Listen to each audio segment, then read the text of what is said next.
মাগরিবের পর থেকে আপনারা বসে আছেন, এত রাত পর্যন্ত অনুষ্ঠানগুলো করা ঠিক না। অনেক রাত হয়ে গেছে, রাত 11:25 বেজে গেছে। আগামী থেকে সেখানেই বাংলাদেশে আমারে নিয়ে আসেন, এশার পরে তুলে দেবেন রাত 9:30 10টায় সাইদি সাহেবের মতো যেন শেষ হয়ে যায়। রেকর্ড হচ্ছে বলে আমি বললাম, এরপরও যদি কথা ঠিক না রাখেন আমি হাতে পায়ে ধরে বলছি আমারে নিয়ে আসবেন। কারণ আমি কিছুদিন আগে 9-10 দিন হাসপাতালে ভর্তি হয়েছিলাম। ডাক্তার আমারে বলেছে যা টর্চার হয়েছে, আর আমি নিজেও তো জানি 3 বছরে আমার শরীরের 1 ইঞ্চি জায়গা নেই যেখানে জালেমরা টর্চার করে না। মাথার চুল পর্যন্ত ওরা শেষ করে দিয়েছে। এই জন্য শরীর সেরকম ভালো না, এখনো স্বাভাবিক হয়নি, আর এগুলো হতে সময় লাগবে। 3 বছর তো আর খাবার খাইনি, কি খাওয়িয়েছে আল্লাহ ভালো জানে। এই জন্য রাত জাগা আমার একেবারেই নিষেধ। বারবার ডাক্তার যত দেখালাম, কত জায়গায় যে ডাক্তার দেখিয়েছি এই বের হওয়ার পর থেকে, প্রত্যেকের একই কথা, রাত জাগবেন না। রাত জাগলে আপনার মাথার যে এক অংশে একটু সমস্যা দেখা দিয়েছে এটা আরো বেড়ে যাবে। যেন রাত 10টা পরে ঘুমিয়ে পড়বেন। অথচ আজকে এমন একটা কথা আপনারা এখানে মানে তোলার কথা এখানে এসার পরে, কিন্তু আর এক জায়গায় দিয়ে আমরা আটকে রেখেছিল। আমি ওখানে আসর থেকে মাগরিব করে চলে আসবো, এখানে এসার পরে 1 ঘন্টাখানেক করে বাড়ি চলবো না। ওখানে সেই আসরের পর থেকে আটকে রাত 9টায় তুললে ওই জায়গায় রাজশাহীতে আর আসা যাবে না। গরু দিয়ে আপনি চাষ করে খাবেন, গরু যদি অন্তত আমি কিছুদিন বেঁচে থাকি নাকি।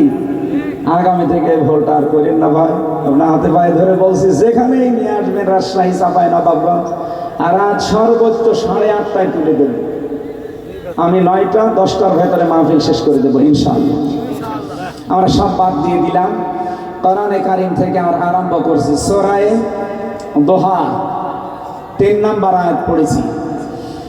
রব্বুল আলামিন বলেন মা ওয়াদ্দাআকা রব্বুকা ওয়া মা ক্বালা। উসুলে তাফসীরের মূল নীতি 15টা। কোন আয়াত থেকে তাফসীর করতে হলে তার আগের আয়াত, পরের আয়াত, আগের সূরা, পরের সূরার সাথে সম্পর্ক কি আছে, এর সাথে রিলেটেড কি আছে, ওই বিষয়গুলো আগে জানা লাগে।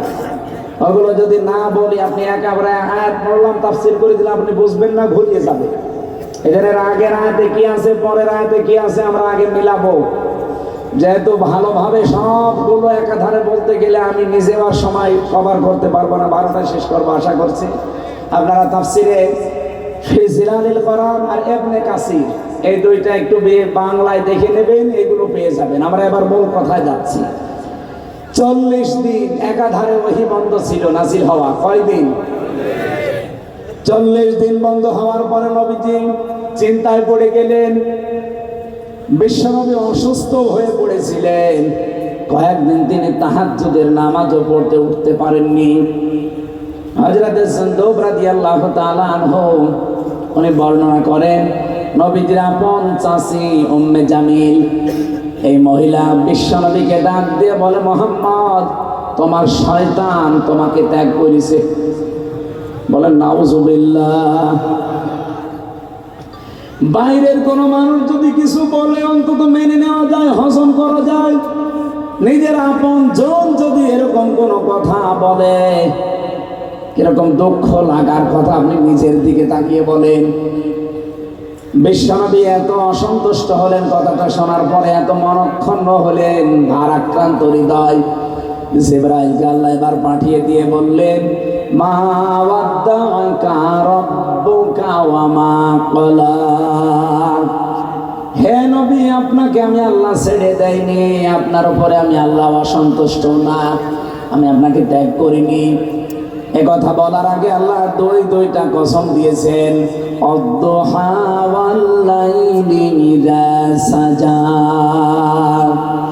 মধ্য দিনের আলোর কসম, রাতের কসম যখন তা ছেয়ে যায়। হে নবী, আপনার উপরে যে বিষণ্ণতা চেপে বসেছে এটা বেশি দিন থাকবে না। দ্বীপ্রহের আলো আপনার উপরে এসে উদ্ভাসিত হবে। আর যে মানুষগুলো আপনাকে অপমান করার জন্য, অপদস্থ করার জন্য আজ এই কথাগুলো বলে, আমি আল্লাহ গ্যারান্টি দিলাম তাদের জীবনে এরকম অন্ধকার রাতের মতো নেমে আসবে। আমি বলেছিলাম না, কোন আয়াত থেকে কথা বলতে হলে আগের সূরা পরের সূরা দেখা লাগে। আপনি দেখবেন সূরা দোহার পরে যেটা, তার নাম আলাম নাশরাহ লাকা সাদরাক। এই আয়াতের এই সূরার 5 নাম্বার 6 নাম্বার আয়াতে আমার আল্লাহ একটা গুরুত্বপূর্ণ তথ্য দিয়েছেন। এবার মিলাবেন। রব্বুল আলামিন বলেন ফাইন্না মা'আল উসরি ইসরা, ইন্না মা'আল উসরি ইসরা। অবশ্যই কষ্টের পরে সুখ। যারা আলেম আছেন তাদেরকে বলছি, আপনি দেখবেন এখানে মার পরে সঙ্গে সঙ্গে উসর, এর আগে আল্লাহ আলিফ লাম দিয়ে বিষয়টা নির্দিষ্ট করে মারেফা বানিয়ে দিলেন। আল্লাহ কষ্টের কথা বলতে গিয়ে মারেফা বানিয়েছেন, কিন্তু সুখের কথা বলতে গিয়ে আর নির্দিষ্ট করেন নাই, না কেরা রাখলেন, অনির্দিষ্ট রেখে দিলেন কেন?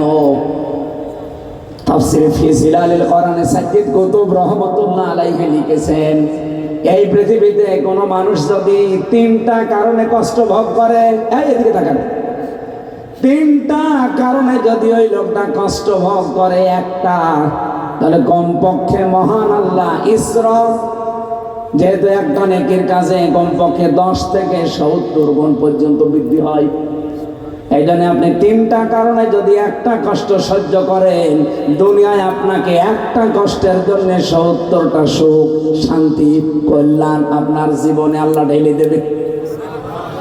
না বোঝেননি আপনি এখন?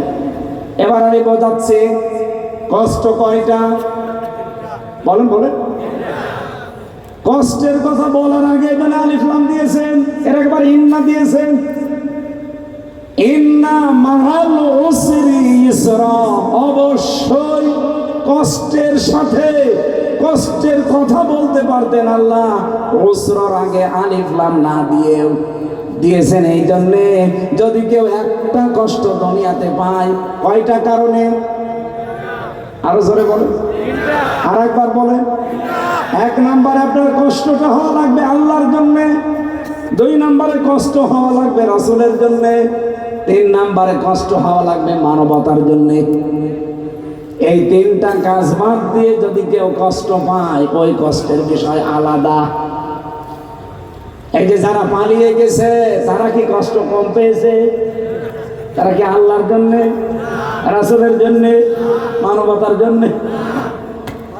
আল্লাহ বলেন কষ্ট যদি এই 3টা বিষয়ের একটাই হয়, মাস্ট বি তোমার জীবনে ইসরা আসবে, 1টা 2টা না, কমপক্ষে 70টা সুখ তোমার জীবনে আল্লাহ ডেইলি দেবে। সিস্টেম অফার পৃষ্ঠায় দেখুন, আপনি যদি অবৈধভাবে কোনো সুখ দুনিয়াতে একটা ভোগ করেন, তাহলে অবশ্যই আপনার জীবনে 70টা দুঃখ, অপমান, অকল্যাণ আল্লাহ নিজে পাঠাবে। খালি ভালোটা শুনলে সুবহানাল্লাহ বললেন, পরেরটা কি বলবেন? আজ যারা আমরা ইসলামের জন্য, আল্লাহর জন্য, মানবতার জন্য একটা কষ্ট সহ্য করেছি, মাস্ট বি দুনিয়াতে আল্লাহ 70টা সুখ, শান্তি, কল্যাণ আমাদেরকে দেবেই দেবে। এই আয়াত বিশ্বাস করেন না? বলেন বলেন। পক্ষান্তরে যারা একটা সুখ অবৈধভাবে ভোগ করেছেন, একটা সুখ যারা অবৈধভাবে ভোগ করেছেন, অবশ্যই দুনিয়াতে আপনাকে দুঃখ, দুর্দশা, অকল্যাণ 70টা আল্লাহ ভোগ করাবে। এই 15.5 বছরে যারা দায়িত্ব ছিল, এরা যে অবৈধভাবে ছিল, যারা জোর করে, যারা সাপোর্ট দিয়ে, যারা এমপি হয়েছিলেন, মন্ত্রী হয়েছিলেন, উপজেলা চেয়ারম্যান, মেয়র, আপনারা নিজেরা জানতেন যে এটা স্বৈরাচার, এটা সীমা লঙ্ঘনকারী, এটা মানুষের অধিকার নষ্টকারী, এরপরও সাপোর্ট দিয়ে নিজেও সেই অবৈধ সুখের ভাগী হয়েছে। এই কথা বলছেন? এরকম অবৈধ সুখের ভাগী যারা একটা করে হয়েছেন, এখন 70টা দুঃখ পাওয়ার জন্য রেডি হন। আর এগুলো তো আমরা দেখতে পাচ্ছি, খাপের খাপ মমতাজের বাপ মিলে যাচ্ছে। অবৈধভাবে একটা সুখ ভোগ করেছেন, একটার জন্য 70টা অপমান আপনার জন্য রেডি হয়ে আছে। আন্তর্জাতিক আদালতে অলরেডি আল্লাহর ওলির নামে মামলা হয়ে গেছে, যে কোনো সময় ডাক পড়তে পারে। আর ডক্টর মোহাম্মদ ইউনূস আজকে দাদার যা বলেছে যে হাসিনারে ফেরত দেওয়া লাগবে, এখন মানে বেশ পোড়া হয়ে দেখা দিয়েছে। এগুলো সব হচ্ছে উসরি ইসরা, এই আয়াতের বাস্তব প্রমাণ। অবৈধভাবে আপনি সুখ ভোগ করতে গেলেন কেন? এখন নেন অপমান এক একটা সুখের জন্য ৭০টা, তাহলে 15.5 বছরে কত সুখ পেয়েছিলেন আপনি নিজে হিসাব করেন। এক একটার জন্য ৭০টা, কত ৭০ হবে টের পাচ্ছেন? ৪১ সাল না ৮১ সাল দিলে আপনার এই দুঃখ এখন আর শেষ হবে না। আমি আর নিচে নামলাম না। বিশ্বনবী মুহাম্মদ রাসূলুল্লাহকে আল্লাহ ছেড়ে দেয়নি, এই জন্য তো কি ওয়াদুহা ওয়াল্লাইলি ইযা সাজা, রাতের কসম দিলাম যখন তা সেই অন্ধকার হয়ে যায়। এমন অন্ধকার হয়েছিল ৪ তারিখে যারা পাহারা দিত ৫ তারিখে একটা লোক পায়নি। কি অন্ধকার নেমে এসেছে আপনি দেখেছেন?